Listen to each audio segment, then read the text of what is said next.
Face au coronavirus, la France peut-elle échapper à un scénario à l'italienne?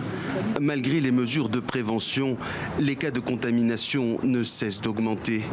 Globalement, en France, les mesures qui sont prises sont bonnes. Le corps sanitaire est vraiment très dévoué, il est sur le pied de guerre.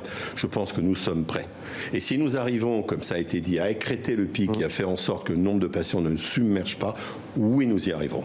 Nous fermons les magasins, les bars, les pubs et les restaurants et nous laissons la possibilité de faire les livraisons à domicile. En ce qui concerne l'activité productive et les activités professionnelles, il faut favoriser le télétravail, les vacances, la prise de congés payés des employés.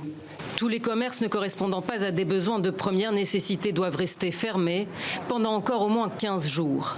Si la réalité de la santé des Français est en danger, pas tellement peut-être pour le vote de dimanche, mais pour le vote de second tour dans 10 jours, alors il faut assumer de reporter les élections municipales. J'ai décidé de prendre plusieurs mesures fortes mais nécessaires pour protéger la santé et le bien-être de tous les Américains.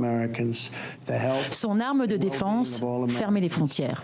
Les JO sont pour l'instant maintenus, mais un à un de grands événements sportifs sont annulés, par prudence ou parce que des sportifs sont atteints par le coronavirus. On sait déjà que cela fait quelques semaines que les autorités veulent prétexter le coronavirus pour empêcher les Algériens de manifester, notamment en disant qu'il y a un véritable danger sur les rassemblements. On avait compris que c'était les manifestations du mardi et du vendredi qui étaient concernées par les autorités. Je pense qu'il y a eu un formidable apprentissage citoyen de toute façon qui fait que ce sera très difficile de revenir en arrière.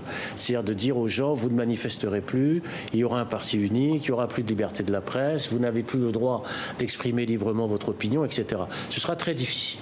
Abdoulaziz avait 22 ans. Il est mort 3 jours seulement après être arrivé sur la base de Chinégodar, dans l'ouest du Niger. L'attaque a été revendiquée par le groupe État islamique. Officiellement, elle a fait 89 morts, côté militaire. Pour le reste, la famille n'en sait pas beaucoup plus. Elle a le sentiment qu'on lui cache une partie de la vérité.